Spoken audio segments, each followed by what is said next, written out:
Kunamana dogi baru kuma sera naumana kunamana bamana ngatigi ni mana kunimana tiyatigi joseyo ni mana kunimana kangalendigi jose ni mana kunimana bwakolo nyomandigi ni mana kunamana tiyati kunundodo naumana kunamana jama besigile no naumana kunamana lameba jama sigime naumana kufaukana mali kono ni mali ko kafaukana kunamana nga arajo te kuma bi naumana ambalmo anga bi donkibaru watisira donkibaru krenkrene ni mena la sawma aw denke ni aw balmake Gawsu Diallo Rasdial fe kabo radio Benkuma la voix de Baramuso o kuma so kono bi an kramo Elaji Jose Traoré ale be tamala Mali dugubaw kono nala yan sijo ka juma yirana ana bena ɲɔgɔn sɔrɔ ya ladala kola ni jamukan be sigawe ni misibo kle wati usera nege kanya shegin fo kata bla nege kanya kononton no dalan gosila ni tango bisaba ɲɔgɔn ye bi anda bena se jamana kunnafoniw ma kunnafoni minnu be n'u kelen bɛ ka dugu labɔ bi kosɛbɛ o kunnafoni ninnu dɔ ye mun ye aw b'a dɔn k'a fɔ an ka jamana sɔrɔdasiw a bɛ waatinin bɔ bi taabolow bɛ ka yɛlɛma n'a y'a sɔrɔ sɔrɔdasiw ka wulikajɔ a tun siga bɛ maliden dɔw la fanga kɔrɔ tɛmɛnen ninnu na an bɛ wagati min na i ko bi a siga tɛ mɔgɔ si la ka yira k'a fɔ Mali sɔrɔdasiw kɔni bɛ sanayɛlɛn bolo de kan o sɔrɔdasiw u tɔgɔla kunnafoni caribondaso min bɛ yen n'an ko a ma ko DURPA olu ye dantigɛli kɛ ka kɛɲɛ ni kibaruya min binna dɔgɔ furancɛ in kɔnɔna na Mali maradugu minnu bɛ yen n'olu kɛra banbaganciw u ka fɛlɛ wuli yɔrɔ ye hali n'a y'a sɔrɔ sɔrɔdasiw ka kanw don u kɔni ye mugujuguw pɛrɛn sɔrɔdasiw ka dagaw da la Mali sɔrɔdasiw u yɛrɛw ka kunnafoni caribondaso o kibaruya ɲɛnabɔbagaw olu ye dantigɛli kɛ an bɛ n'o lamɛn bi don kibaru kɛnɛ kan bi don kibaru kɛnɛ kan fana kibaruya kɛrɛnkɛrɛnnenw bɛ yen o kibaruya kɛrɛnkɛrɛnnen dɔw bɛ tali kɛ jamana jo sariya matarafaba min ka baara ɲɛsilen don sɔrɔdasiw yɛrɛw tɔgɔ la kiribon o kɔlɔsili ma olu fana ye dantigɛli kɛ n'an ko a ma ko procureur de la République près du tribunal militaire de Bamako kiribon min n'o sigilen bɛ ka se ka sɔrɔdasiw yɛrɛw kiri walasa ko minnu bɛ k'u fɛ o ka kɛ sariya kɔnɔ u kana se ka bi jamanadenw kan n'a ma ɲɛ k'a fɔ maramafɛn b'olu de bolo o fanga maraba o fanga kɔlɔsiliba walima jo sariya matarafaba min bɛ yen ale ye dantigɛli kɛ o dantigɛli kɔnɔ kibaruya an b'o da u tulo kan bi an balimaw kunun ko Laginɛ place la mɔgɔ minnu tɛ Laginɛ place dɔn a bɛ komi Mali ni Laginɛ cɛ bɛnkan ye min ye n'i taara u ka jamana ka yɔrɔ dɔw labɛnnen bɛ k'o kɛ Mali place ye maa minnu bɛ fɛ ka doni ka bɔ Laginɛ ka na Mali kɔnɔ olu ka tani ka segin bɛ se ka latigɛ yɔrɔ min na o bɔɲɔgɔnko yɔrɔ min b'anw ka jamana fana kɔnɔ yan n'an ko a ma ko Laginɛ place o sigiyɔrɔ bɛnnen bɛ yɔrɔ min ma an ko ma ko Jikɔrɔni Para o Jikɔrɔni Para de la kununko a bɛ komi deliko latigɛra tuguni a bɛ kalo 2 ɲɔgɔn bɔ an tun y'an da don kibaruya gɛlɛn dɔw la ka jira k'a fɔ Laginɛ place maaw bɛ yen maa minnu bɛ yen n'u tɛ hinɛ hali maaw n'u bolofɛnw olu tɛmɛli ye waati dɔ la a faratilen don kununko n'o bɛnna avril kalo tile 26 ma nɛgɛ kaɲa 14 waati a yera k'a fɔ maa dɔw su yera ye su in a yera lahala min na o tun ye lahala cɛjuguba ye an kɔni welela ka taa nin ko in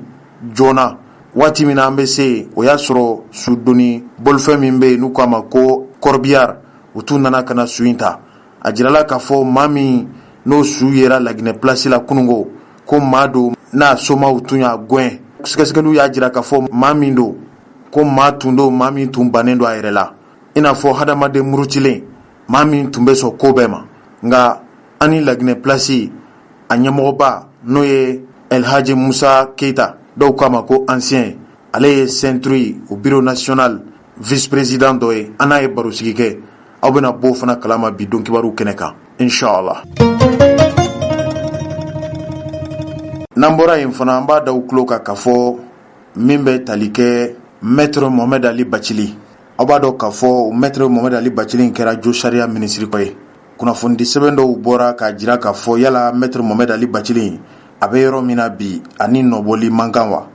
Ka d'a kan kibaruya dɔw bɔra a ka dantigɛli dɔw la nin dɔgɔkun in kɔnɔ.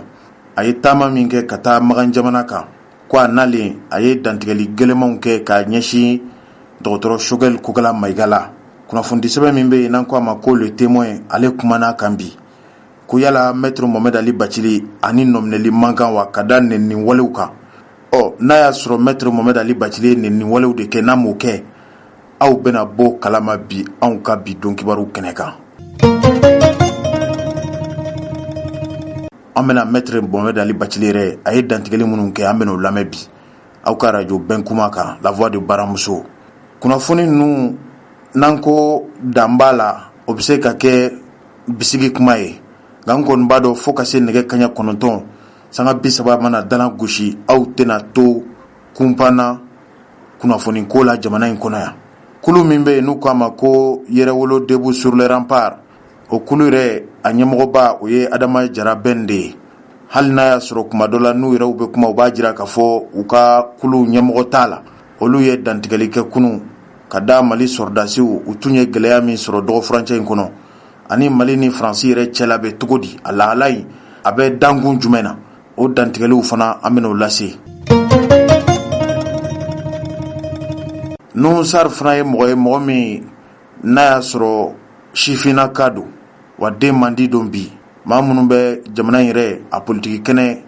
ɲɛdɔn kosɛbɛ. Nuhu Sar ye parti politiki ɲɛmɔgɔ de ye wa min ye Sumayila Sise waati min na o tun bɛ fanga ɲinina san 2018 ni Nuhu Sar a jɔda bonyana kosɛbɛ nka wulikajɔ min b'a la laɲini min b'a la jamana ko in na o kɛra sababu ye ka Nuhu Sar a jɔyɔrɔ ko bɛɛ tintin ma bi ale bɛ Mali wasabulon kɔnɔ bi hali n'a y'a sɔrɔ wasadenw tɛ nka transition conseiller a b'olu cɛla sugandira baroba min tun bolodara dɔgɔkun in kɔnɔ ni jamana yɛrɛ premier ministre tun bɛ ni furancɛ fanga ladilibaw ɲɛkɔrɔ. Nuhu Sar ye kumaw fɔ kuma minnu hali n'a y'a sɔrɔ maa min tɛ misiw miyɔrɔ la dɔw b'a jira k'a fɔ jifilen tɛ yen kuma minnu taara maliden dɔw hakilina fɛ wa kuma in a ma bɛn maliden dɔw fana ma. Kabini nin kibaruya de bɔra a jirala k'a fɔ maakɔrɔ dɔw bɛ yen Segu yan fan fɛ k'olu ye danga gɛlɛnw don Nuhu Sar kan. Kunnafoni sɛbɛnw ye lasili k'a la an bɛna an da don la bi k'o ɲɛfɔ. Nin de y'an ka bi don kibaru fanbaw ye don kibaru min bɛna lasaw ma aw balimakɛ Gawusu Jalo Rasjal fɛ waati kunkurunin kɔnɔ an bɛna ɲɔgɔn sɔrɔ aw ka to lamɛnli la radio bɛn kuma na baara ɲɔgɔn radio minnu bɛ Mali kɔnɔ ani Mali kɔ kan. Foyi tɛ aw ma wasa ani timinanja ka kunnafoni ɲuman a n'a sanuyali n'a sɛgɛsɛgɛli k'o ma kɔnɔ. An bɛna da kibaruya min ye o ye Mali marabolo ɲɛmɔgɔ walima Mali marabolo tigilamaw n'an ko a ma ko gouvernement ale ye dantigɛli kɛ. Nin bɛna kɛ dantigɛli 28nan de ye. Jamana yɛrɛ ka foroba kunnafoni caribondaso min bɛ yen n'an ko a ma ko ORTM minisiri min ka baara ɲɛsilen don jamana yɛrɛ a dugukolow makarani ni a dugukolow labɛnni n'an ko a ma ko ministre de l'administration territoriale et de la décentralisation lieutenant-colonel Abdoulaye Mayiga kunu n'o bɛnna avril kalo tile 26 ma. ORTM yɛrɛ ka ladala jɛmu min bɛ yen n'an ko a ma ko journal de 20 heures a tun welela o kɛnɛ kan ka taa ɲɛfɔli kɛ yala kibaruya gɛlɛn min bina Mali kɔnɔ dɔgɔ furancɛ in kɔnɔ a bɛ lahala jumɛn na bi ko weleli in diyara ye k'a bɛ min da malidenw tulo kan bi o ye k'a fɔ n'a y'a sɔrɔ wulikajɔ kan ka kɛ olu fɛ ko wulikajɔ fanba o ye ka Mali dugukolo ka lakana ka se ka a daraki ka bɔ juguw ka laɲini n'u ka mantɔrɔ ma ko a dogolen tɛ mɔgɔ la an b'a fɔ min ma ko l'armée monte en puissance. Dɔw y'a jira nanzarakan fɔcogo wɛrɛ la ko la montée en puissance des forces armées maliennes ko bɛɛ b'a dɔn k'a fɔ u ye maliden fanba ka disi gosi ko ye bi kunnawolo ko don wa sebayaw caman bɛ ka sɔrɔ aw b'o joona wa min ye Mali kɛlɛkɛcɛw olu bɛ baara la dugumala la cogo min na hali sanfɛ kɛlɛcɛw fana bɛ o baara kelen de la waati min na kulu dɔ nana dilan o yɛrɛw sɔrdasiw fɛ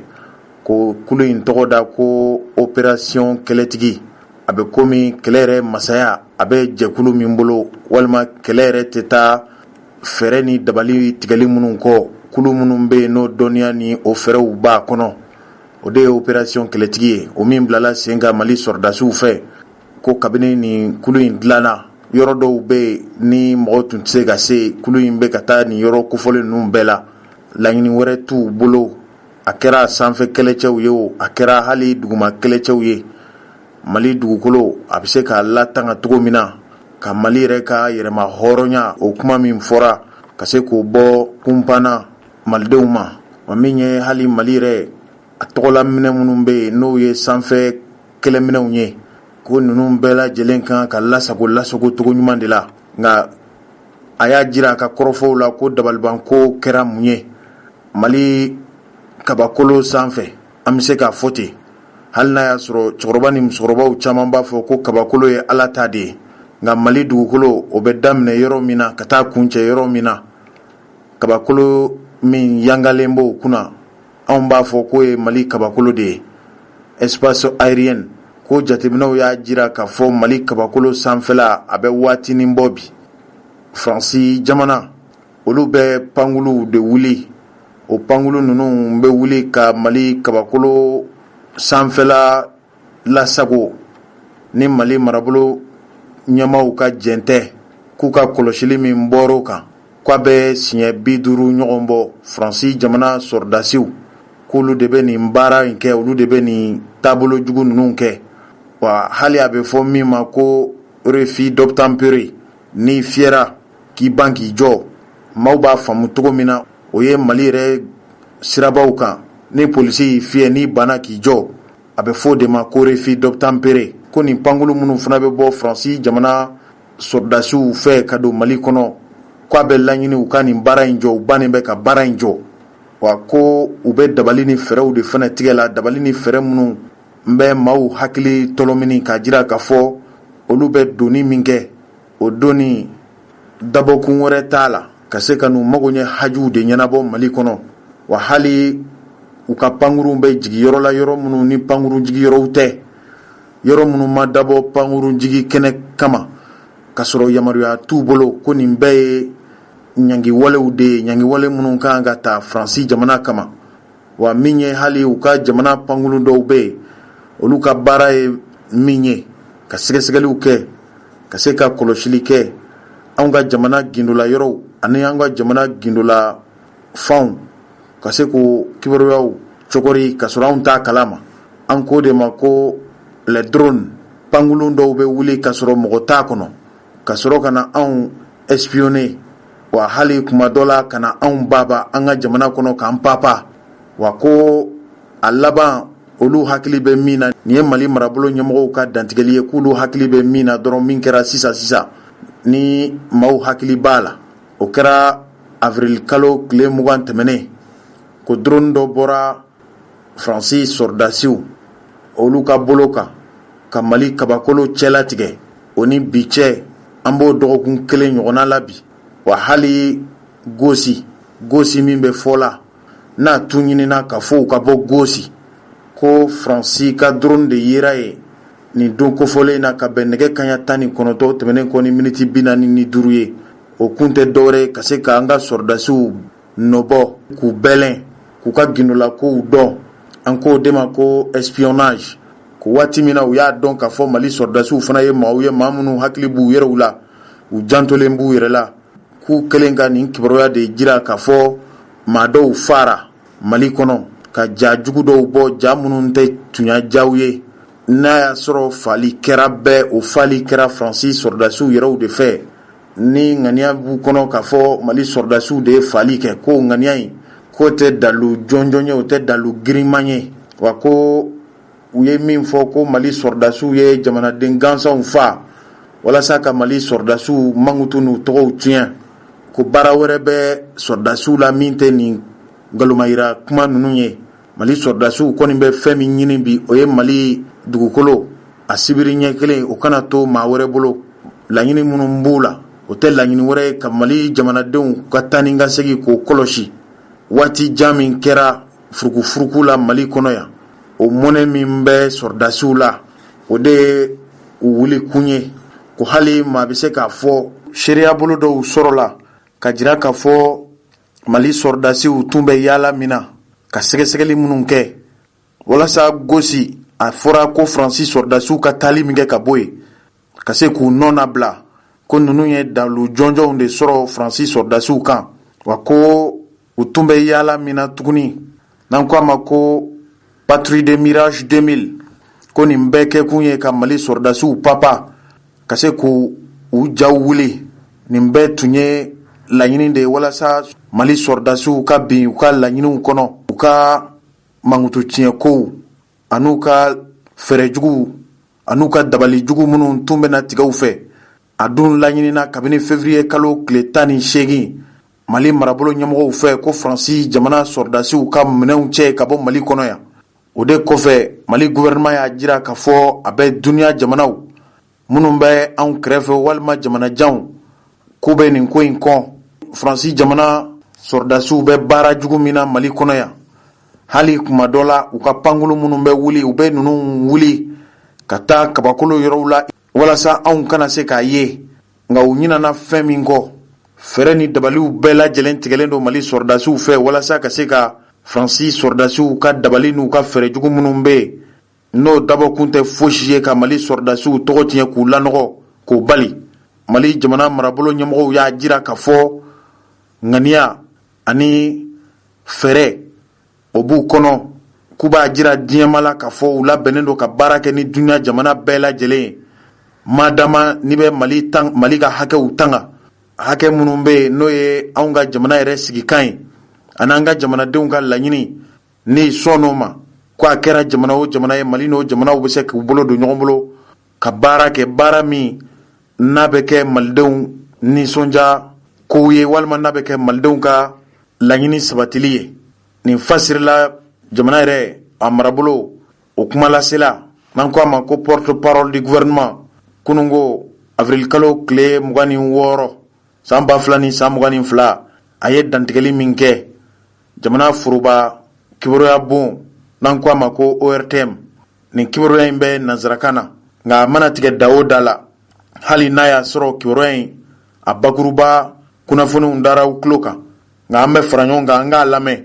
a bɛ nanzarakan na miniti 3 ɲɔgɔn a bɛ nin kuma in bɛɛ lajɛlen ɲɛfɔ anw ka bi don kibaru kɛnɛ kan inshallah an k'a lamɛn. Kɛlɛtigi, une zone d'interdiction temporaire a été instaurée sur une partie du territoire national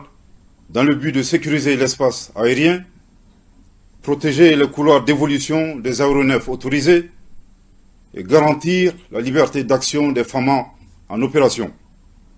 Tout survol de l'espace aérien malien est subordonné à l'obtention d'une autorisation express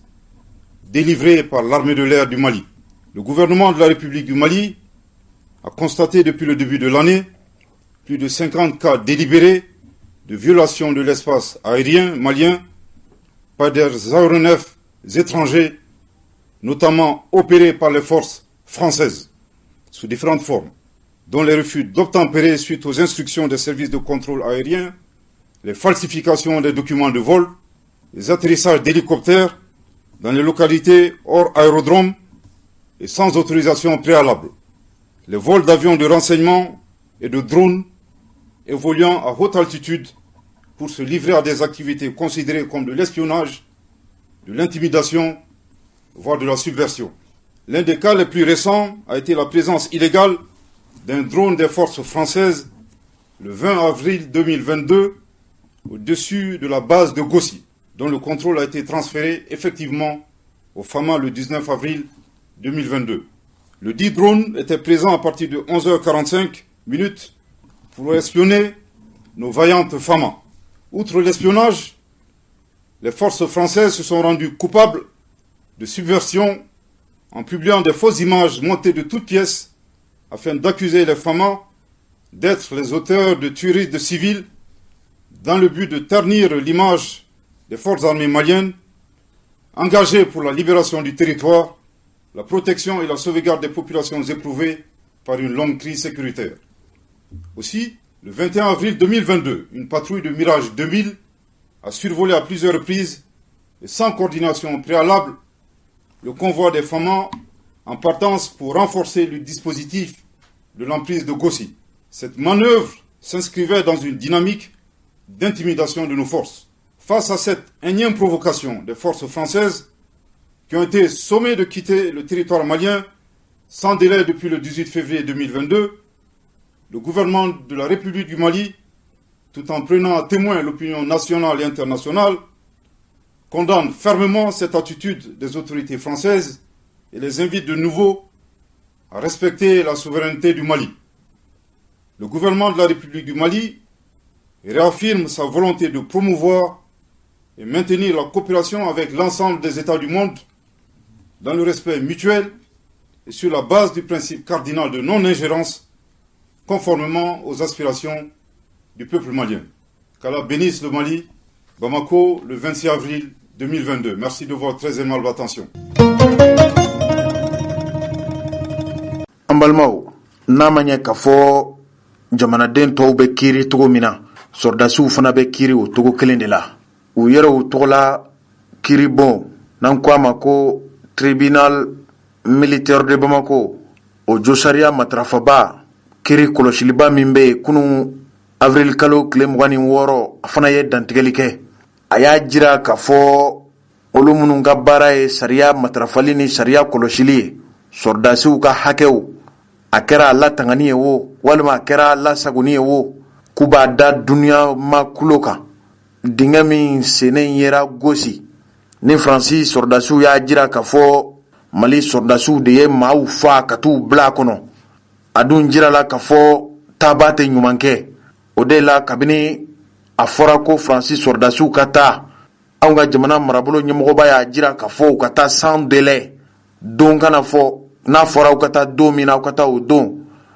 Kalo 6 min fɔra Faransi jamana yɛrɛ marabaw fɛ k'u b'o kɛ k'u ka minɛnw cɛ, o kalo 6 de kɔnɔ a bɛ komi nin ko in tɛ ka taa woyɔ kɔ. Josariya matarafaba y'a jira k'a fɔ a bɛna sɛgɛsɛgɛli kɛ, sɛgɛsɛgɛli min n'a bɛna kɛ dingɛ kunkanko kibaruya ka dingɛ min senen yera Gossi. Gossi ye Gurumararos o cercle de ye Tombouctou mara kɔnɔ. Ko sɛgɛsɛgɛli yɛrɛ daminɛra ka ban, ko min ye sɔrdasiw u tɔgɔla minisiri ni sɔrdasi kɔrɔw sur instruction du ministre de la Défense et des anciens combattants k'o ka laɲini kɔnɔ kabini sibiri tɛmɛnen min bɛna avril kalo tile 23 san 2022 o ma ko jɔyɔrɔ min bɛ josariya matarafaba in bolo sɔrdasiw ka kiribon yɔrɔ la n'o b'a to a bɛ se ka sɛgɛsɛgɛli kɛ, sɛgɛsɛgɛli min bɛ don hali kuma dɔ la sariya o kɔlɔsili a n'a labolili a n'a latangani o hukumu kɔnɔna ma, ko a ye taama kɛ ka taa Gossi ka t'i bolo da nin ko in bɛɛ lajɛlen kisɛ kan. Nin taama in na fana a kelen ma nin taama in kɛ k'a ni maaw taamara maa minnu bɛ yen n'o ye kɛnɛya tigilamaw ye, olu ka se k'a ɲini k'a dɔn maa minnu sara nin cogo in na, su minnu bɔra yala mun de y'u fa, n'an k'u ma ko des médecins légistes ani lakanabaga minnu bɛ yen n'an k'u ma ko police technique scientifique PTS, o maaw fana tun bɛ nin taama in na, ani sɛgɛsɛgɛli kɛbaa wɛrɛw minnu ye gindo sɛgɛsɛgɛli kɛbaaw ye josariya matarafali sira fɛ. An k'o de ma ko service d'investigation judiciaire SIJ, olu fana tun bɛ nin taama in na. Fo ka se Mali yɛrɛ a gendarmerie nationale, olu ka sɛgɛsɛgɛlikɛlaw bɛɛ ye nin taama in kɛ ka taa a ɲini k'a dɔn yala Faransi jamana sɔrdasiw ye kuma min fɔ tun y'a don wa, Mali sɔrdasiw de ye faali kɛ wa walima Faransi sɔrdasiw de ye faali kɛ Gossi. A ko nin ko in mana tigɛ da o da la ni kibaruya fɔlɔw bɔra walima kibaruya jɔnjɔnw bɔra, josariya matarafaba y'a jira k'a fɔ ale bɛna sɛbɛn gafe kɛrɛnkɛrɛnnen dilan a kan ka bila ka taa yɔrɔ min na a bɛ bila ka taa o yɔrɔ la, min ye jamanadenw ye k'u ka siga b'u yɛrɛ la kunpa min b'u la, u b'a fɛ ka nin ko in dɔn lahala min na k'u bena bɔ a bɛɛ lajɛlen kalama. Nin bolonɔbila in kɛra avril kalo tile 26 procureur yɛrɛ ka dangan yamaruya kɔnɔ colonel Sumaila Bagayoko ale de ye nin dantigɛli in kɛ. Fanga ɲɛmɔgɔba colonel Asimi Goita a ye maaw bisimila kunu a yɛrɛ jabala la kuluba o ye maa 7 ɲɔgɔn ye. Maa minnu bɛ n'u bɛna kɛ Mali ka lasigidenw ye jamanaw kɔnɔ i n'a fɔ Gabon, i n'a fɔ Guinée équatoriale, i n'a fɔ République démocratique du Congo. O maa 7 ninnu bisimilala kunu kuluba. A fɔlɔ ye maa min ye o ye Manju Berté ale de taara ka kɛ Mali ka lasigiden ye Gabon jamana kan. A filanan ye maa min ye o ye Fidèle Jara ye ale kɛra Mali ka lasigiden ye Guinée équatoriale. Fo ka se Agibou Diallo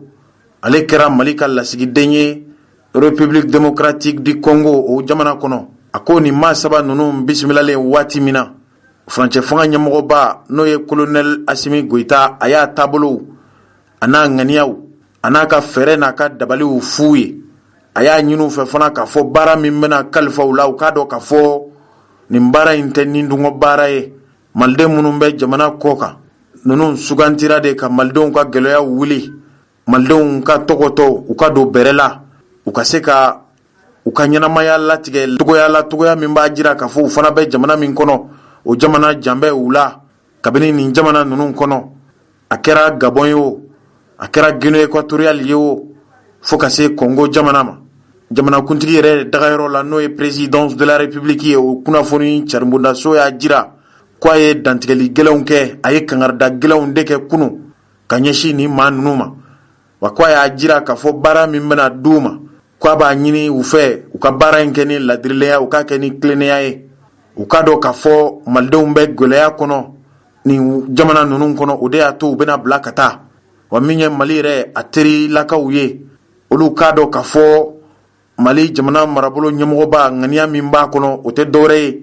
ni diplomate 7 ninnu bɛna bila ka taa jamana ninnu kɔnɔ u bɛ taa ni Mali tɔgɔ de ye, u bɛ taa ni Mali jɔnjɔn de ye. Wa hali Mali furancɛ fanga ɲɛmɔgɔba o min jɛna ni sugantili ye o ŋaniyaw o de bɛna taa dangɛnɛmaya ni jamana ninnu kɔnɔ. An ye nin bɔ kuluba yɛrɛ a kunnafoni ganse segi min bɛ yen n'an ko a ma ko présidence de la République du Mali an ye nin bɔ kɔnɔ. An balimaw an y'a da u tulo kan kabini don kibaru daminɛ. Nin kibaruya in maa bɛ se k'a fɔ a bɛ ɲini kana kɛ laada ye hali n'a y'a sɔrɔ kibaruya duman tɛ. Aw minnu bɛ Laginɛ place dɔn n'i bɔra Jikɔrɔni k'a kɛ i n'a fɔ i bɛ taa Sebenikɔrɔ jamana ye sira minnu dilan ni sira ninnu bɛ taa ni ka segin kɛ. Nanzarakan dɔnbagaw ko a ma ko 2 voies. Maa minnu bɛ bɔ Jikɔrɔni yanni ka se Sebenikɔrɔ munumunu yɔrɔ la i kinibolo de fɛ Laginɛ place bɛ yen. O Laginɛ place a yera k'a fɔ a kunkan ko kibaruya wulila tuguni. A bɛ kalo 2 ɲɔgɔn bɔ taxibolila dɔ su yera nɛgɛ kaɲa 3 waati a jirala k'a fɔ u y'a fa a bolola nɛgɛjuru de nɔfɛ. O nɛgɛjuru in ko n'a cayara bɛɛ a tɛ sefa wari 5,000 ɲɔgɔn bɔ. U y'a fa a ka nɛgɛjuru de nɔfɛ. O de senfɛ kabini o kibaruya carinna waati min na jamana marabolo ɲɛmɔgɔw u kɔni ma nin ko in k'u kunkan ko kibaruya ye. Fali jugu min bɛ ka kɛ Laginɛ place la waati o waati su de bɛ ka bɔ yen, su doni mobili de bɛ ka don yen. Maa bɛ ɲininkali kɛ yala jamana marabaw taara min. Laginɛ place yɛrɛ a ɲɛmɔgɔw ɲininkalen u y'a jira k'a fɔ nin ko in kun 2 t'a la ko kun 1 dɔrɔn de don. O kun 1 ye mun ye? U ko yɔrɔ dɔw bɛ Laginɛ place kɔnɔ u yɔrɔw ko a ma ko kɔfɛla. A bɛ komi Laginɛ place ani dolanci kulu min bɛ Mali kɔnɔ n'an ko a ma ko Real de Bamako olu ka kokow bɛ dancɛ bɔ yɔrɔ min na ko yɔrɔw dɔ de sigilen bɛ yen. O yɔrɔ ninnu ye dulɔmi yɔrɔw de ye. Ɲɛnaminimafɛn o fɛn bɛ yen ni maa kan k'i tanga a ma ko o ɲɛnaminimafɛn ninnu jabala de ye Laginɛ place kɔfɛla ye. U ɲininkalen u y'a jira k'a fɔ faamaw bɛ nin joona. Hali jamana ɲɛmɔgɔw minisiri min ka baara ɲɛsilen don lakana ni jamanadenw ka taa ni ka segin ma. A kɛra Mali ta ye o a kɛra Laginɛ ta ye o u y'a jira k'a fɔ ninnu bɛɛ lajɛlen ladɔnniyala nin kunkanko kibaruya in na. U ko laɲini minnu b'olu fɛ u b'a fɔ yɔrɔ min ma ko kɔfɛla. O kɔfɛla min ni minfɔnjuguw bɛ feere ko k'o wuli wa waati dɔ kɛra a tun wulila yɛrɛ koyi. Sɛgɛsɛgɛliw y'a jira k'a fɔ Bamako mairie-ba n'an ko a ma ko mairie du district de Bamako n'o ɲɛmɔgɔba ye Adama Sangare ye bi ko maa minnu sigilen bɛ nin yɔrɔ in na kuntankow la ninnu bɛ kasabi de sara ni kalo sara. U ko n'a fɔra ko place de Guinée ko a ma dabɔ dulomiyɔrɔ kama, a ma dabɔ ɲɛnaminifɛn ta yɔrɔ kama, hali sonw ni maajugu, maa minnu tɛ siga, maa minnu tɛ kaba tilegan guren fɛ ka bi maaw kan ko ninnu bɛɛ lajɛlen dagayɔrɔ de ye Laginɛ place ye. Nin y'a ɲɛmɔgɔw yɛrɛw ka fɔli ye. U kɔni bɛ fɛɛrɛ ni dabali bɛɛ lajɛlen de ɲini daga min n'o bɛ olu dala bi o ye nin yɔrɔ in a ka se ka wuli. Hali n'a y'a sɔrɔ faamaw b'a fara mobili place de kan ko ka yɔrɔ ninnu wuli ko n'o wulila bɛɛ ko place bɛ lafiya. O de senfɛ kunungo nɛgɛ kaɲa 14 waati ko maa dɔ fana su yera ye. Dɔw y'a jira k'a fɔ Jikɔrɔni sigiba de don wa min ye maramafɛnjugu taba dɔ tun don. N t'a dabila fiyewu fo ko ka bɔ a la. Ko de su yera Laginɛ place la. Mobili bolibaw olu tɔgɔla journalon kulu ɲɛmɔgɔw y'a jira k'a fɔ nin ko in kɛra waati min na u y'a laɲini ka somaw ɲini ko somaw ɲininen waati min na olu y'a jira k'a fɔ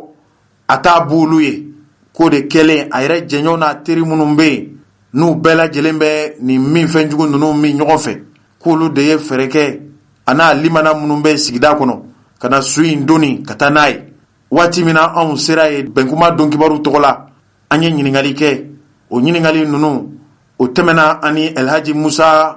Keita de cɛ. O ko ale ma ko ancien Laginɛ place yɛrɛ a ɲɛmɔgɔba don. Degun minnu b'a kan,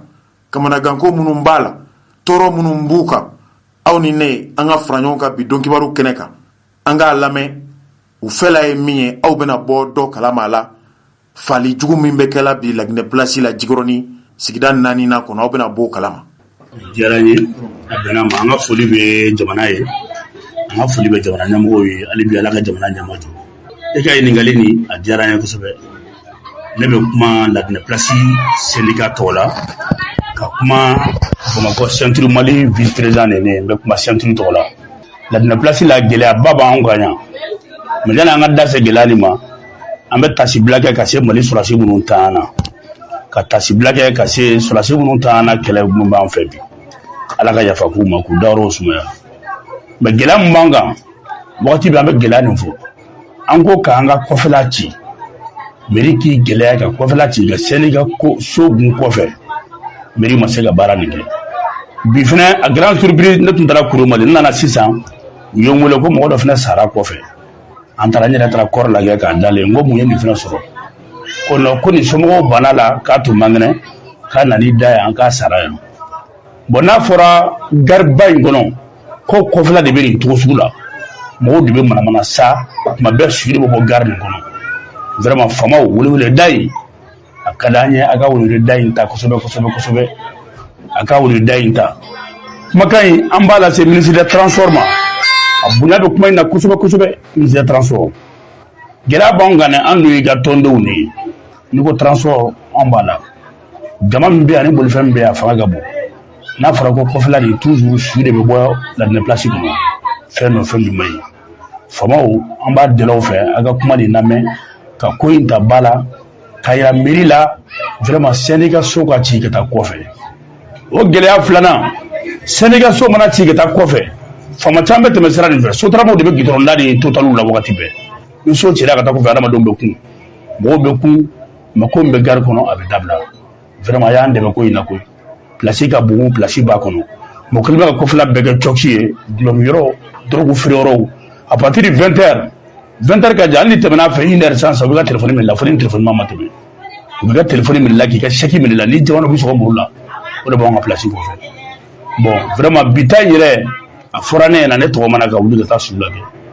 faamaw ye ne yɛrɛ wele ko mɔgɔ fagara gari la ko ne t'a kalama ko ne t'a kalama parce que ne nana sisan mais o y'a sɔrɔ viejan y'a fɔ ɲɛna ko mɔgɔ wɛrɛ sara gari kɔnɔ ne ko problème t'a la ni mɔgɔ sara gari kɔnɔ a kɛra to médiaw mana mɛ u bɛna ɲininka arasijali nana ɲininka o de la aga to ba ka Salam Muhammad. Assalamu alaikum. An bɛ bɛɛ lajɛlen fo. Ne tɔgɔ Umaru Jawara. Ne ye ancien ka contrôleur général ye. Mais ancien y'a fɔ cogo min na kuma tɛ tɛmɛ nin kan, kuma banna de. Kɔfɛla in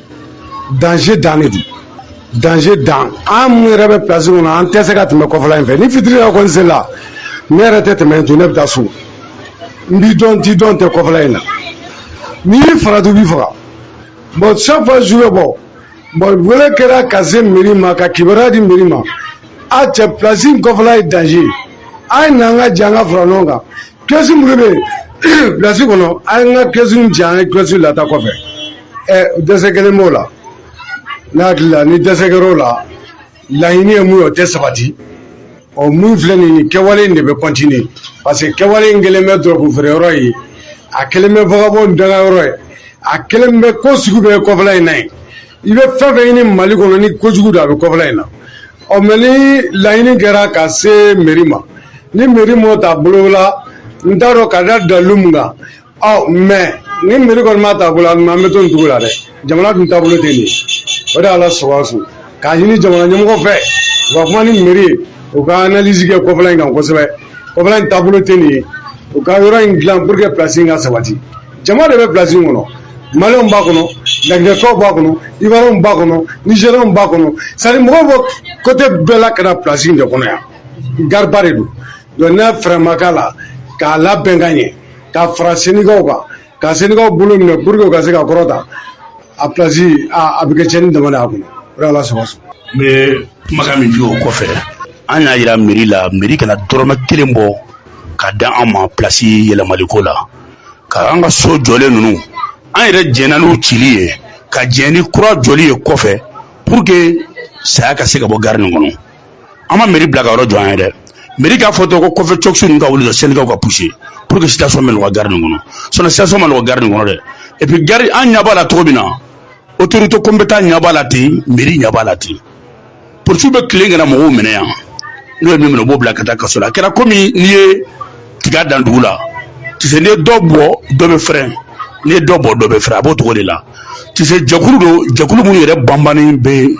communiqué kɔnɔ n'u bɛ ɲɔgɔn bɛn yɔrɔ in na ni dɔ taara dɔ bɛ na mais ni yɔrɔ cira sisan problème de bɛ ban koyi e de tɛna don an ka syndicat so kɔnɔ n'an y'o jɔ an bɛ sigi bɛɛ ɲɛ bɛ ɲɔgɔn na ka bɔ sɔgɔma fo su problème bɛ ban vraiment an b'a deli faamaw fɛ ministre des transports fɛ a ka problème ta sérieux la ka se jamanatigi ma ka se Asimu ma u ka ko in taw sɛbɛ la n'a fɔra k'an ka jamana lakanabagaw yɛrɛ bɛ sali la kɔrɔn fɛ ko jamanadenw yɛrɛ fana bɛ ka sa place fana kɔnɔ yan a t'o ɲɛɲini ba o ye kosɛbɛw ye dɛ nin ye kosɛbɛw ye dɛ saya ma nɔgɔ dɛ ko ni nafisa ni zawtu bɛɛ bɛ saya nɛnɛ kelen mais an ta nin bolofa bɛ nin ka yan dɛ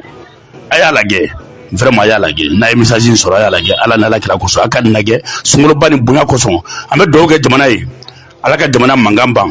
kɛlɛ min bɛ jamana kɔnɔ ala ma ban ala ka basigi da jamana kɔnɔ gɛlɛya min bɛ jamana kɔnɔ ala ma ban na minnu bɛ jamana ɲɛfɛ sija ni kɛnɛya ka jamana minɛ ko ɲuman ka hakili ɲuman d'u ma ala ma kɛla ala k'an bɛɛ kunna wolo bidon barika kosɔn Salam Muhammad. ɲininkali laban min bɛ n fɛ aw ye nin kuma in fɔ a bɛ wagati jan bɔ k'a fɔ aw bɛ faamaw alerter mais aw ma wuli ka se faamaw ma ou bien a bɛ ka dan média dɔrɔn de ma wa.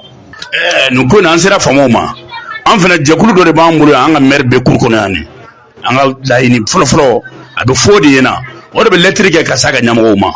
n'i pan ni kotigi ma pan i bɛ panko fila kɛ sisan an sera maire ma an y'a fɔ maire ye maire fana bɛ ko in kan sisan tuguni fagali wɛrɛ nana kɛ nin fɔkun pour que diɲɛ b'a mɛn Mali yɛrɛ faamaw b'a mɛn ko in ka se ka teliya kɔfɛla in ka se ka ci ka bɔ yɔrɔ in na kɔfɛla ni problème a ko fitinin tɛ dɛ koba de don ko fitinin tɛ n'a ka di faama min ye i bɛna yɔrɔ in lajɛ du tɔgɔma i bɛna a filɛ an bɛ kuma minnu fɔ a cɛ n'a nkalon i b'o dɔn n'i nana lajɛ i b'a cɛ ni nkalon dɔn sɔnni a tun ka di ne yɛrɛ ye min bɛ média kɛ i ka wuli k'i tɔgɔma ka taa yɔrɔ nin na ka taa so ninnu filmer kɛsu in filmer ka bila fiɲɛ fɛ mɔgɔw ka ye o bɛ adamadenw da la a bɛ dusukolo di mɔgɔw ma ka baara in ta sɛbɛ la ala sago i sago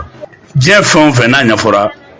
hakilitigiw bɔ hakili ɲina kɔnɔ basigi bɛ n'a kɔnɔ faama minnu bɛ anw ka commune kɔnɔ yan n'o ye 14e ye an yɛrɛ b'u dɛmɛ baara caman na yan baara caman b'u dɛmɛ yan mais nin baara nin walayi hali ni Bamakɔ polisiw bɛ bila ka kɔfɛla in to u se ka baara nin kɛ dɛ parce que yɔrɔ nin ma ɲi dɛ an bɛ yɔrɔ nin kuma fɔ cogo min yɔrɔ nin ka jugu o bɛɛ ye yɔrɔ nin bɛ ko fɛn bɛɛ bɛ sɔrɔ yɔrɔ in na fɛn bɛɛ mais n'a cira ka bɔ yen a bɛ dabila wa a tɛ dabila n'i y'a mɛn i bɛ dɔrɔgu feere i sigira ka feere do ni gɛnna ka bɔ yen a tɛ feere vraiment an b'aw deli ala ni ala kɛra kosɔn mali faamaw a ka ko nin ta sɛbɛla ka daw ɲɛkɔrɔ k'an dɛmɛ ko in na pour que ka ko in furakɛ so maire b'a sen na maire min b'an fɛ lettre kɛ ka ci a ka directeur ma bon fɛn min don kɔfɛla nin sɔrɔ dɔ de b'a kɔnɔ yen sɔrɔ dɔ de b'a kɔnɔ bɛlɛfan da ka so ma fɛn dɔ de b'a kɔnɔ u bɛ fɛn minɛ minnu na yen donc n'i ko k'u k'a ci u bɛ se ka f'i ko lettre kɛ mais a cili ma nɔgɔn n'an ma nin fɔ tan faamaw k'a mɛn dɛ f'an k'a fɔ aw k'a mɛn pour que a ka se ka ci ni yɔrɔnin cira hali mobili minnu bɛ jɔ da la mɔgɔw bɛ don kuru kɔnɔ ne seginna n bɛ segin kuma nin kan k'a fɔ ko syndicat ka taa kɔfɛ k'an bɛna wari de ɲini mɔgɔ fɛ ayi dɛ u k'a fɔ sini bɛɛ ko ka kɔfɛla ci jan ka taa kɔfɛ an bɛ taa an t'a dɔrɔmɛ ɲini mɔgɔ si fɛ. mais kɔfɛla in yɔrɔ jumɛn mun fɛn sugu bɛ kɛ yen. kɔfɛla ni dɔrɔguw ni gulɔw ni manamanakow de bɛ kɛ yɔrɔ in na ani ziyow u taa so bɔ yen de ka ɲɔgɔn sɔgɔ muru la ka ɲɔgɔn faga i y'a faamu u taa so bon ka gulɔ min ka dɔrɔguw san ka fɛnw kɛ musow yɛrɛ bɛ kɔfɛla nin na muso caman de bɛ yen n'i sera yɔrɔ la musow bɛ hali to kurusi don i b'u ye kuma dɔ sirifu de b'u la subahanallahi kojugu dannen ni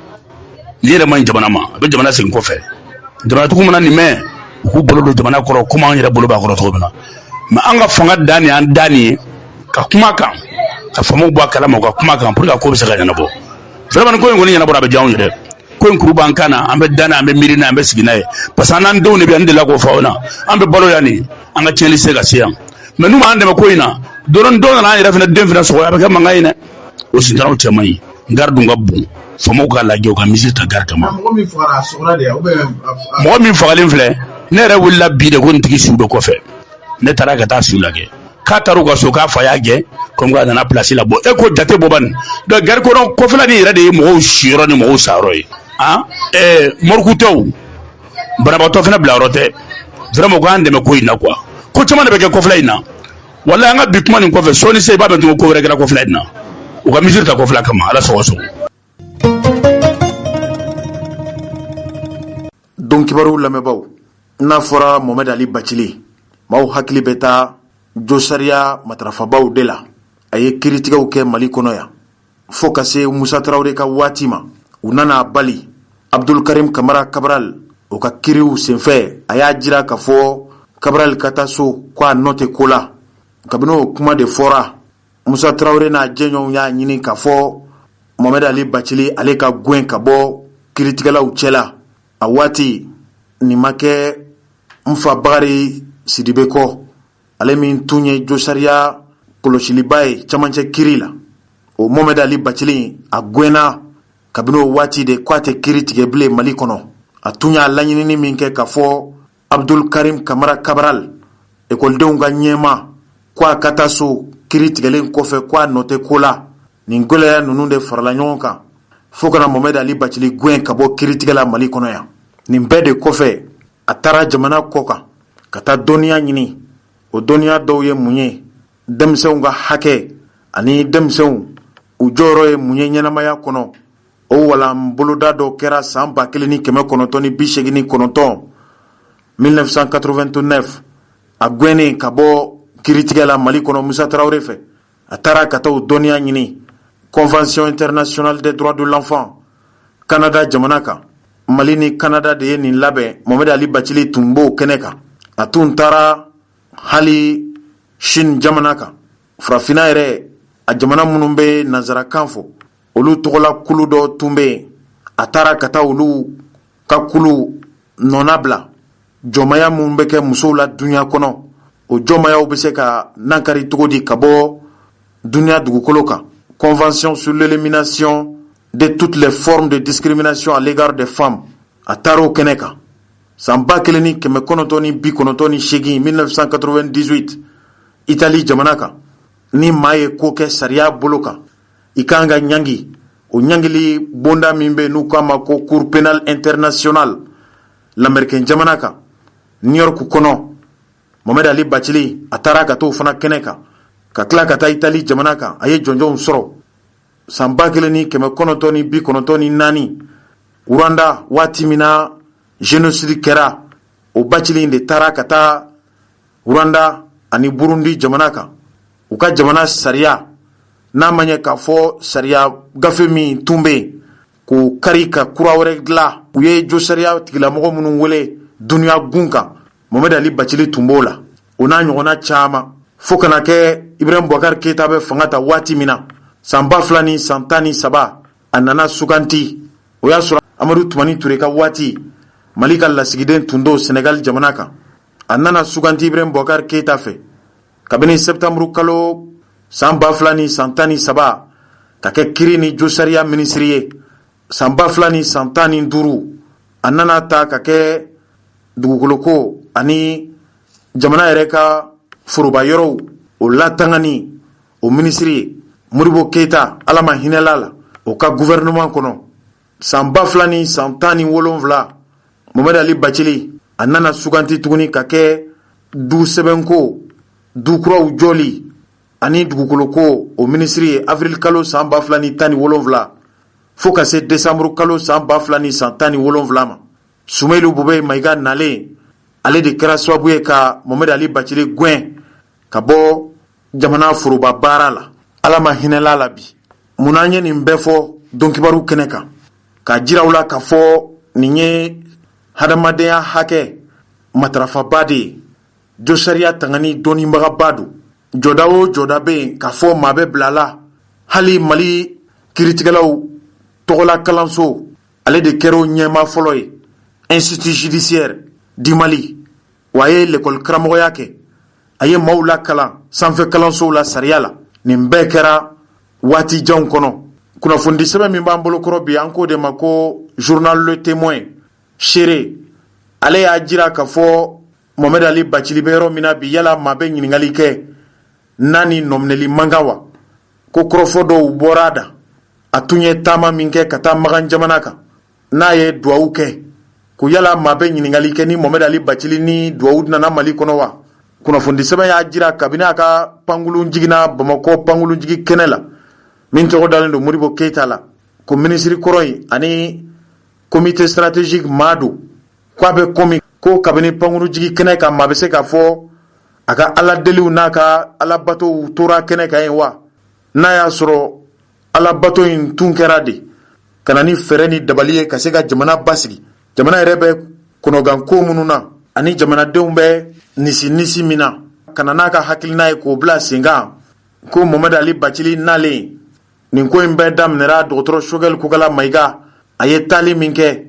Conseil national de la transition furancɛ fanga ladilibaw ɲɛkɔrɔ ko nin baro sigi kuncɛlen de Mohamed Ali Bathily k'a ye dantigɛli kɛ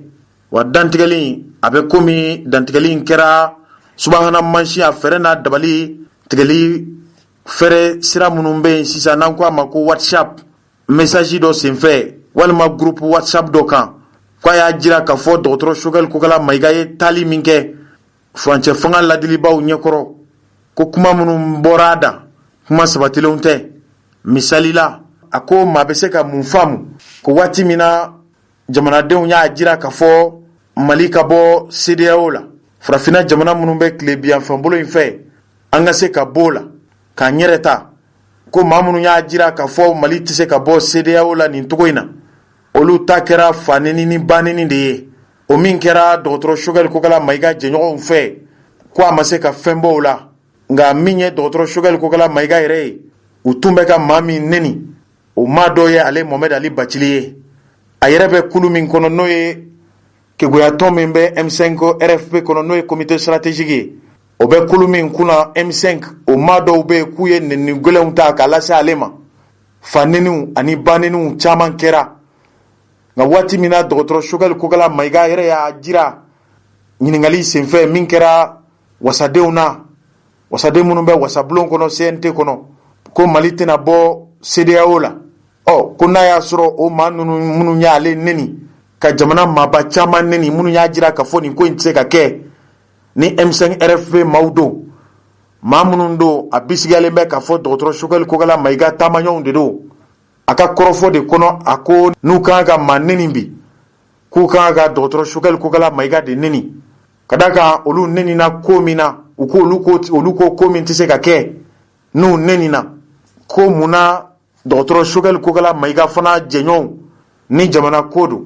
a bɛ fɔ fɛn min ma ko cohérence n'a y'a sɔrɔ o de don ko munna u tɛ se k'u fana neni nin ye Mohamed Ali Bathily ka dantigɛli ye nin dantigɛli in de kɔfɛ kunnafoni sɛbɛn le témoins y'a jira ko Mohamed Ali Bachile nin kuma min fɔ k'a bɛ komi a bɛ maaw sula de ka dɔgɔtɔrɔ Choguel Kokala Mayiga neni a mana tigɛ da o da la sariya dɔnbaw ani jo sariya matarafabaw bɛ nin ko in joona wa cogo min na aw bɛ se ka faamuyali kɛ bɛnkuma ni a baaraɲɔgɔnw la voix de baramuso aw minnu bɛ kunpanna nin ko la ka da kan nin kibaruya in bɛɛ bɛ bɔlɔlɔ sira de kan cɛkɔrɔba ni musokɔrɔbaw yala Mohamed Ali Bachile ye kuma min fɔ aw y'o mɛn wa n'a y'a sɔrɔ ani nɔminɛli ka kan n'a ni nɔminɛli man kan aw ni ne an ka fara ɲɔgɔn kan bi don kibaru kɛnɛ kan an k'o dantigɛli kibaruyaw lamɛn. Salamu alaikum aw ni sɔgɔma kurukan fuka mɔgɔw Bachile do nana ka bɔ Maka vraiment ɲuman sera yan ɲuman taara ɲuman nana an ye bato kɛ n bɛ dugawu kɛ bɛɛ lajɛlen ye ko n ye dugawu kɛ Mali ye cogo min Ala ka Mali kisi a yɛrɛ denw tɔɔrɔ ma Ala ka Mali kisi diɲɛ tɔɔrɔ ma Ala ka Mali kisi a jɛɲɔgɔnw tɔɔrɔ ma Ala kana Mali to a yɛrɛ denw ka janfa la Ala kana Mali to diɲɛ ka janfa la ni Ala sɔnna an bɛ bɔ a la koyi mɔgɔw bɛ kɔrɔtɔ n'o tɛ waati ni kɛnɛ ye Ala ta de ye mɔgɔ si seko t'o la mɔgɔ si seko t'o la n'i y'a fɔ cogo cogo waati ani kɛnɛ o ye Ala ta de ye o tuma Ala b'o kɛ a sago la bi don kuraw de nana koyi peut-être an m'a faamu ou bien an y'a faamu an ka dusu in bila an ka kow fɔ ne yɛrɛ b'a fɔ alhamdulilayi d'une certaine manière parce que kunu mɔgɔw kun fa n'u ba bɛ neni n'u ko k'an bɛ to CEDEAO la jɔn tun b'o kɛ premier ministre ka mɔgɔw a yɛrɛ ko k'an bɛ to a la ne b'a fɛ u ka bɔ k'a yɛrɛ fa n'a ba neni puisque u tun bɛ mɔgɔw fa n'u ba neni k'u ye nin kuma fɔ a ko k'a ni Faransi bɛ na kuma k'u tun bɛ mɔgɔw fa n'u ba neni n'u ko k'i ni Faransi bɛ kuma o tuma u ka bɔ k'a yɛrɛ fa n'a ba neni i tun ko i bɛ to CEDEAO la u b'i fa n'i ba neni o tuma n'ale ko ko a tɛ ɲa k'a ni CEDEAO bɛ sigi u ka bɔ k'a fa n'a ba neni donc kunu a ye daji mun tu a y'o de nɛmu Ala ye kiiri tigɛ koyi mais aw kana siran ka bɔ ka nin fɔ Mali bɛ to la mun na an tora mɔgɔ ko ni fanga ko janfa de la Mali kɔnɔ mɔgɔ ko ani fanga ko janfa o de taara ka ɲɛsin jamana la an bɛ mun fɔ kunu IBK bɛ bi il y a combien de mois 18 mois plus mais gɛlɛya mun bɛ jamana kɔnɔ bi o kun tɛ kunu u ko ko monter en puissance de l'armée moi je veux bien a ka di n ye bi armée a ka puissance dan yɛrɛ kana k'a la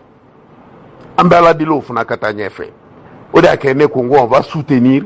ni fɛn mun ɲana transition kɔnɔ n ko transition tɛ kuma wagati ye baara wagati de don ni baara mun ɲana n k'an b'o soutenir donc monter en puissance de l'armée moi je soutiens 100% la montée en puissance de l'armée c'est une armée nationale c'est pas l'armée de Assimi c'est pas l'armée de Mali Diao c'est l'armée du Mali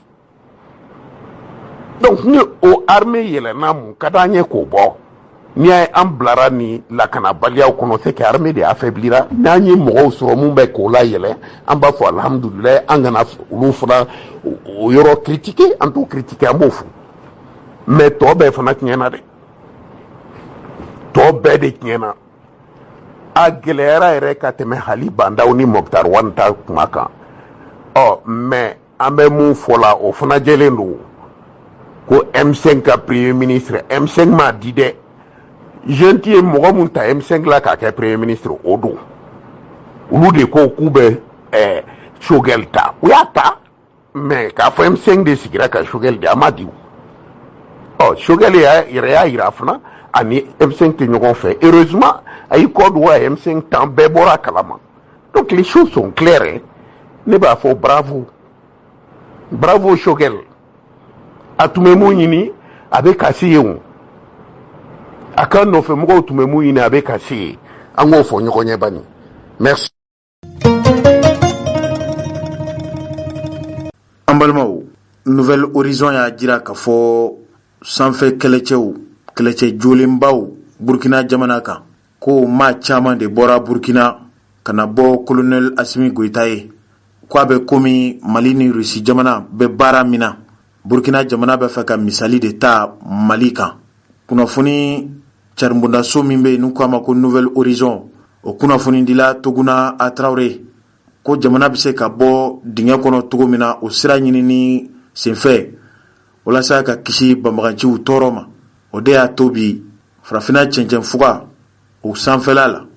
Mali sɔrdasiw u bɛ wulikajɔ min na ani Rusi jamana sɔrdasiw olu bɛ dɛmɛ min donna ko nin de ma tɔtɔ Burkina jamana sɔrdasi ɲɛmaw la u ye maaw bila ka na Mali kɔnɔ. Burkina jamana yɛrɛ a fangala tɛmɛ fanga ɲɛmɔgɔba tɔgɔ la lieutenant colonel Paul Henri Sandaogo Damiba o ka cidenw tun don. U nana Mali furancɛ fanga ɲɛmɔgɔba colonel Assimi Goïta kumaɲɔgɔnya a bɛ ka se min sɔrɔ. Mali sɔrdasiw bɛ kunnawolo baara min na Burkina n'a ma ɲɛ k'a fɔ an ni Burkina jamana bɛ dancɛ bɔ. U nakun dɔ y'o ye an ka sigi ka kuma. O sigi ka kuma in o ka se ka kɛ sabu ye cɛncɛnfuga jamanaw olu bɛ latanga cogo min na hali n'a y'a sɔrɔ bolodiɲɔgɔnma min bɛ senna Mali ni Rusi jamana cɛ. Don nataw la nin bolodiɲɔgɔnma ninnu fanga ka se ka bonya kosɛbɛ. N'o kɛra faamuya ni ɲɔgɔn lamɛn ani se sɔrɔ o bɛna bɔ kunpanna ka kɛ kɛnɛkanko ye. Nin de ye kibaruya min n'an y'a sɔrɔ Nouvelle Horizon kɔnɔ Burkina jamana ɲɛmɔgɔ a ka ciden minnu nana Malikaw a jirala k'a fɔ n'olu bɛ kuma olu man ka kuma yɔrɔ bɛɛ wa u man ka kuma fan bɛɛ olu kumakan man ka mɛn. O de y'a to anw ko armée ma ko la grande miette o b'a jira k'a fɔ maa min tɛ kuma ale kɔni b'a ka daga kɔnɔ n'a bɛ min kɛ a b'o kɛ. Nka u yɛrɛw tɔgɔla kunnafoni caribonda so min bɛ yen n'an ko a ma ko direction de l'information et des relations publiques des armées DIRPA olu ye kunnafoni di de kɛ u yɛrɛw ka ɲɛmɔgɔba n'o ye colonel Suleiman Danbele kɛrɛnkɛrɛnnenya la dingɛ min yera gosi ni Faransi sɔrdasiw ye Mali sɔrdasiw jalaki ka tila ka Mali sɔrdasiw bɛlɛn k'a jira k'a fɔ Mali sɔrdasiw de ye jamanadenw faa Mali yɛrɛ jamanadenw faa waati min na sɛgɛsɛgɛliw bɛ senna nin yɔrɔ kofɔlen na a bɛ fɔ fɛn min ma ko drone n'i y'o ye i b'a fɔ pangolon nka mɔgɔ t'a kɔnɔ ale bɛ jaw de ta ka kibaruyaw ɲini ko nin baara cɛjugu in bɛ kɛ waati min na ko drone tun bɛ sanfɛ a ye lɛrɛ 1 ani miniti 30 ɲɔgɔn de kɛ. DIRPA ɲɛmɔgɔba ɲininkalen colonel Suleiman Danbele tɛnɛn tɛmɛnen avril kalo tile 25 ko drone min yera sanfɛ ko Faransi jamana ka drone de don wa ko drone ni dugumala cɛla k'a tun bɛ kilomɛtiri 3 ni tila ɲɔgɔn bɔ. Kuma min bɛ ka fɔ Faransi sɔrdasiw fɛ ko nin kuma ninnu tɛ tunya kumaw ye k'u ka laɲini tɛ dɔwɛrɛ ye ka se ka Mali sɔrdasiw k'u galabu fa kɛlɛdaga la. A ko n'i ye nin ko in da ɲɔgɔn kɔrɔ DIRPA ɲɛmɔgɔ y'a jira k'a fɔ nin kɛra avril kalo tile 19 de hali Mali sɔrdasi tun tɛ kɛnɛ kan. I bɛ se k'a fɔ sɔrdasi min bɛ gosi k'o bɛ se ka maa faa nin cogo in na. A ko n'i ye nin fali wale in lajɛ i b'a dɔn k'a fɔ nin fali wale in kɛra jamaba de fɛ. A ko avril kalo tile 20 de olu ye kɛlɛkɛcɛw bila ka taa gosi o kɛra yɛrɛ seli fana ni lansara cɛ. O don kelen u y'a jira k'a fɔ avril kalo tile 20 Faransi sɔrdasiw ka drone min tun bɛ sanfɛ o drone yɛrɛ a kun kan ko kibaruya dɔw bɔra bɔlɔlɔ sira kan ko cogo di maa bɛ se k'a fɔ k'i bɛ Mali sɔrdasiw jalaki wa ko nin kuma min fɔlen filɛ nin ye nin dungo kuma de ye. Nka a mana tigɛ da o da la a y'a jira k'a fɔ sɛgɛsɛgɛliw bɛna kɛ dantigɛliw bɛna kɛ o siratigɛ la Mali sɔrdasiw ka daga minnu gosira i n'a fɔ aw caman bɔr'o kalama. Anw ka kɛlɛkɛcɛw olu dagayɔrɔ minnu bɛ yen i n'a fɔ kan min tɔgɔ dalen don Amadu Balobo Maigala Sevare ani kan min bɛ Bafo ani Ɲɔnɔ avril kalo tile 24 kari tɛmɛnen o sɔgɔmada fɛ kabini nɛgɛ kaɲa 5 waati ko banbanciw ye taali min kɛ u tun bɛ ka taa de k'u bɛ taa Mali sɔrdasiw ka dagaw tuɲa. Nka waati min na ninnu sera ye u y'a ye k'a fɔ u tɛna se ka Mali sɔrdasiw lasago kɛlɛfɛrɛ ni dabali min tigɛlen bɛ sɔrdasiw fɛ ko ninnu ye bɔmu juguw de d'u yɛrɛw la n'an k'a ma ko explosive. O explosive o ye dɛsɛ baara de ye n'i dɛsɛra maa la i i bɛ ko de kɛ ko min b'a to i yɛrɛ ka maa dɔw ni bɛ to a la k'i yɛrɛ saraka ko nin b'a jira k'a fɔ Mali sɔrdasiw bɛ hakɛ min na, o hakɛ in o de ɲinina u fɛ. Jugu kɔni bɛ yɛrɛ ɲini de la bi. A mana tigɛ da o da la, u yɛrɛw ye layidu di fasodenw ma n'o ye DURPA ye k'u bɛna kibaruya jɛlen ni kibaruya sanumanw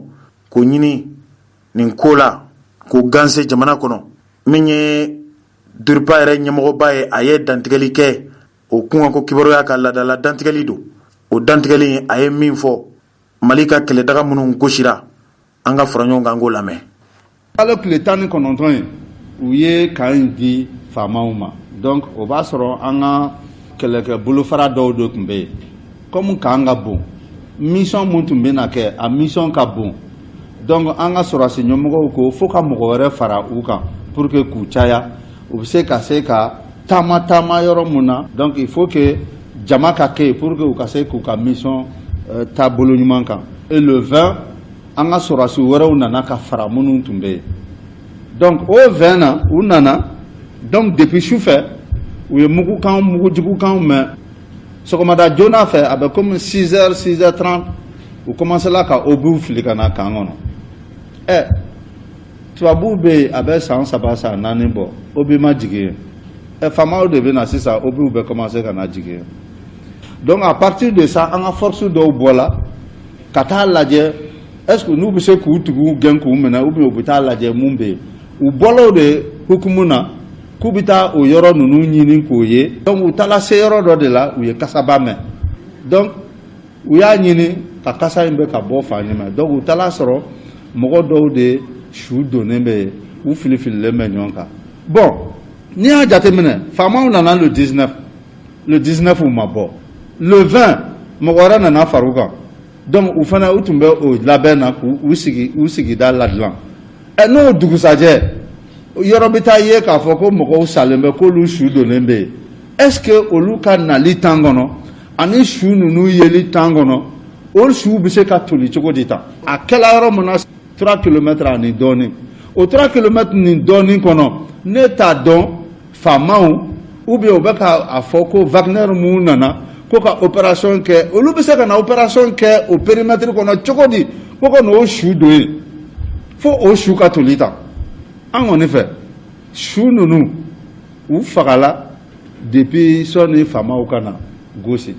Attaque 3 a kɛla Sevare kan, Bafo kan ani Ɲono kan. U ye mobiliw de ta ka mobiliw fa explosif la ka na k'o fili kan kan. Donc i seko b'a la o i seko t'a la o i ye kisɛ ci mobili ninnu na u bɛ exploser u b'i sɔrɔ. U ma se ka kisɛ ci u la u bɛ don i la u b'i sɔrɔ. O fana parce que nin t'u ka taabolow ye. U ka taabolo kɔni tun ye mun ye u bɛ engin explosif to dugu kɔnɔ. U ka taabolo tun ye mun ye u bɛ taa an ka réseau tiɲɛ ka bila. U ka taabolo ye mun ye u kɔsa in na fana u tun bɛ taa la population ta comme kɛ b'u kɔ. Donc n'u bolila sisan jateminɛ kɛla k'a fɔ n'u nana don population na faamaw ma n'u kɛlɛ a bɛ fɔ ko exaction kɛla quant à la population civile faga. Donc u y'o de faamu sisan donc u bɛ t'u kolonso population na pour que faamaw ka se k'u sɔrɔ. Hali n'i y'a jateminɛ an ka pankuluw n'u tun wulil'u kama n'u ye pankuluw mankan mɛn hali n'u bɛn motow kan u b'olu fili ka t'u nɔrɔ musow la ou bien u bɛ taa don population na pour que frappe kana se ka k'u kan an y'o bɛɛ jateminɛ. Mais bi in na u ye mun kɛ kunun an b'a fɔ cogo mode opératoire kura nin y'o ye mais an bɛ se ka mun fɔ nin ko in na c'est que ni aw ka kɛlɛdenw tun tɛ yen n'u ka hakilisigi tun tɛ a dégâts tun bɛ juguya ni nin ka tɛmɛ nin bɛɛ kan. Par exemple n'i y'a lajɛ nin dankari ninnu a bɛɛ kɛla dondaw de la u ma se ka don kɔnɔna na n'u tun donna kɔnɔna na fɛn tun bɛ kɛ mun ka jugu ni nin bɛɛ ye. Nin de kɔfɛ u b'a fɔ kulu min ma ko yɛrɛwolo debout sur les remparts Ben le Cerveau n'a jɛɲɔgɔnw olu fana tun ye kunnafonidilaw wele kunungo nɛgɛ kaɲa 16 waati u jabala la u ye dantigɛliw kɛ dantigɛli minnu bɛ tali kɛ kibaruyaw kan minnu bɛ labɛnna Faransi jamana fɛ.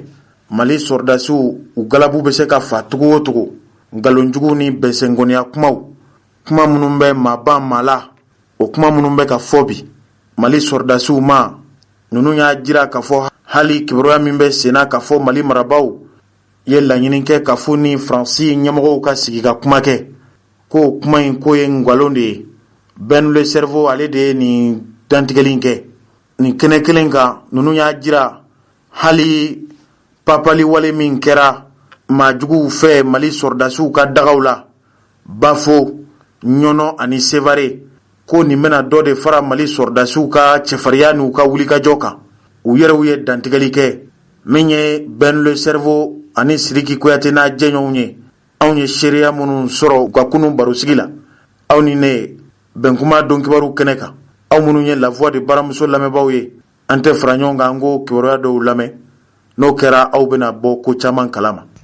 An bɛ foli di bɛɛ ma maa o maa sera kɛnɛ kɔnɔ an bɛ bɛɛ fo maintenant déclaration liminaire ko nin ye laseli kolo gɛlɛn ye min bɔra Yɛrɛwolo Debout sur les remparts jɛkulu yɔrɔ ko an wulila avril kalo tile 24 ni kibaruya jugu ye kibaruya jugu min ni a ye tali kɛ n'o kɛra karido n'a ye tali kɛ an ka surasiw ka kan 3 olu gosili la n'o ye Sevare Bafo ani Ɲɔnɔ o kan 3 ye o min kɛra ko Yɛrɛwolo Debout sur les remparts b'a ka nisɔngoya yira k'a fɔ ko fɛn min don a cɛ juguyara kosɛbɛ wa o tɛmɛnen kɔ maaw don maa minnu ye nin baara kɛ n'u tɛ mɔgɔ wɛrɛ ka bila la n'o tɛ kɛnɛma jugu ye maa min ni Mali jamana ɲɛmɔgɔw jɔra malidenw jɔra ko a tɛ poro ɲa a tɛ porokara poro ɲa k'a ka kɛnɛ bila bamananw ko taaba tɛ ko ɲuman kɛ donc o ko ɲuman min ni taaba t'o kɛ ko baaraw de bɛ sen na anw ka jamana kɔnɔ ani cɛncɛn fu ka jamanaw kɔnɔ nin wagati la o wagati kelen min na ni olu ta tɔ b'a laɲini n'o ye Faransi n'a ka kibaruya jugu dibagaw ye bɔlɔlɔ siraw fɛ kunnafoni di siraw fɛ n'a bɛ fɔ média mensonge média de propagande n'olu bɛ jawuli wajibiya jamanadenw kan ko Yɛrɛwolo bɛ basigi wele ka na jamanadenw ma wagati min na olu bɛ manipulation ta n'o ye ka kunnasiri ta ka mɔgɔw don fili kɔnɔ k'o ɲɛsin wagati kelen na Yɛrɛwolo bɛ yelen da o baaraw kan là où la France manipule Yɛrɛwolo rassure là où la France calomnie Yɛrɛwolo appelle au calme donc o hakilinaw kɔfɛ k'a fɔ ko an ka kokɔrɔmadon dafalen don an ka wolomasiri tabaw yɔrɔ a kɛra fɛn o fɛn maa o maa kɛlen ka cɛfini ta anw ka jamana kɔnɔ k'i kɛlen k'i disi kɛ tata ye e bɛ bɔ su fɛ i bɛ t'i nen di pour que e bɛ se ka sa jamana ka danbe ka lasabati jamana dugukolo ka lakana jamanadenw ni ka kisi jamanadenw bololafɛnw olu ka lakana ni e sɔnna k'o kɛ anw ye o commencé a bɛ wajibiya anw fɛnɛ kan ka kokɔrɔmadon dafa i ye min ka bon ni diɲɛ fɛn bɛɛ n'o ye nin ye e y'o de di pour que ka anw ni k'o de lakana o commencé na an fɛnɛ jɔmɛ hali ni a bɛ bɛn an fɛnɛ ni de ma k'o di pour que ka se k'an ka wolomasiri tabaga an ka cɛfarin ninnu minnu bɛ n'u bɛ ka taa don jugu la ka se k'u lakana donc an fɛnɛ b'o baara de ta ka ɲɛsin mun bɛ ka na ni nin bɛɛ ye kabini décembre kalo tɛmɛnen ni Mali wolomasiri tabagaw ye plan de défense offensive lancé n'u bɛ ka taa don jugu la don o don dugu dɔ bɛ ka minɛ jugu ka nin baaraw b'a yira de k'u dɛsɛra parce que opération fɔlɔ a tun bɛ kɛ cogo di u bɛ n'an ka surasiw sɔrɔ sunɔgɔ la u bɛ taa don an ka kanw na u bɛ an ka kɛlɛkɛminɛnw jeni u bɛ dɔw minɛ mais u b'u sigi kan kɔnɔ u bɛ dugu bɛɛ minɛ k'a filime nka sisan n'u nana u b'u dɛ an ka surasiw dalen su fɛ ka na wale cɛjuguw kɛ u yɛrɛ ye min kɛ a bɛ fɔ nin ma opération kamikaze ka na k'i fodo dɔw bɛ don ni da enfoncera ka ban olu bɛ don ni essence yew fɛ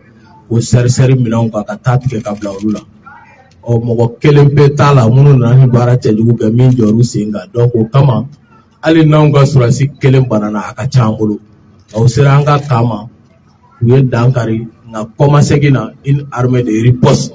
armée min au même moment a bɛ recrutement na au même moment a bɛ formation na au même moment a bɛ équipement na au même moment a bɛ ka victoire engranger o wagati kelen o de Mali armée o de k'o bɛɛ kɛ en même temps donc armée vaillante n'o armée professionnelle k'o fo o tɛmɛnen kɔ le 17 avril an b'a kalama k'a fɔ ko Barikani ye bagangɛnna dɔw kun minɛ min kibaruya a kɔkɔrɔma donna Barikani yɛrɛ jɔra fɛn min na o kɔfɛ maa minnu kun taara ka taa tugu k'u bɛ taa olu kumabɔ olu fana minɛna u tununa jusqu'à présent taayɔrɔ ma dɔw la kibaruya ma dɔw la u ka denbayaw gannen bɛ u kamana la. Le 19 avril kalo tile 19 nin gosi kan Faransi surasiw ye u ka koso ni kasa cɛ de ka kɛnɛ bila o kɛnɛ bilalen Mali surasiw nana ka na sigi o kɛnɛ kɔnɔ o kɔfɛ wagati damadɔ dɔrɔn o kɔ k'a ye ko su dɔw ka ye dingɛba kɔnɔ min ye foroba dingɛ foroba kaburu k'o ye n'o ye charnier ye et que o suw yɛrɛ tolen bɛ o wagati kelen an ko marakala zonba tɛ fila ye binajan don Faransi tɛmɛna diɲɛ fan o fan a tɛmɛna diɲɛ fan o fan ye nin baara cɛjugu kɛ diɲɛ fan o fan ni Faransi tɛmɛna bilahi olu de ye Mali armée fo que nous sommes une armée brave et professionnelle diɲɛ fan o fan ni Mali taara mission na a kɛra mission africaine ye a kɛra mission onusienne ye Mali surasiw taara yɔrɔ o yɔrɔ k'an tɔgɔ ma ye ka taa bi walimusow kan an ma ye denmisɛnnin faga la an ma ye butigi Dakar la wa an ma ye ka foroba kaburu senni k'an bɛ mɔgɔ dɔw don a kɔnɔ ni si ma ye Mali armée la olu yɛrɛ ka tanunikaw dɔw tɛmɛnenw na o kɔ nin ko jaba kisɛ yera kaban donc Faransi ka ŋaniya juguya dɔ fana dara kɛnɛ kan Faransi fana u bɛ baara dɔ fana la kuma bɛɛ i b'a sɔrɔ u tɔgɔ de suruku sogo fila kɛ u b'u to ko dɔ la u bɛ ko wɛrɛ ju tigɛ wagati min na u bɛ k'a kɛ k'u bɛ ka foroba kaburu yira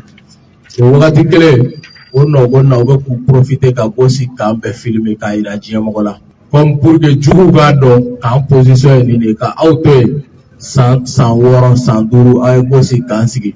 aw ma nin filmer ka yira diɲɛ mɔgɔ si la n'aw foroba kaburu yiratɔ don aw ka drone y'a filmer aw kun tɛ dan aw ma k'an fan 14 filmer k'a bila u ka telew kan o kɔrɔ n'aw k'aw bɛ taa Kayi attaquer walejugu kɛbagaw a kan plan fila bolo a ja fila bolo a fɛɛrɛ bɛɛ fila bolo an y'o baara fana jateminɛ u ka wulikajɔ in kɔnɔna na min n'a ma tɛmɛ an ka colonel 5 in ka jateminɛ kɔnɔna na n'an b'olu wele les 5 colonels libérateurs qui sont des seigneurs de guerre u bɛ kɛlɛ dɔn u bɛ kɛlɛ ɲɛdɔn donc kɛlɛmasaw don o kɔ an bɛ tila ka min wajibiya Faransi dɔnna cɛcɛfuga jamanaw kan n'a ka si lasa ye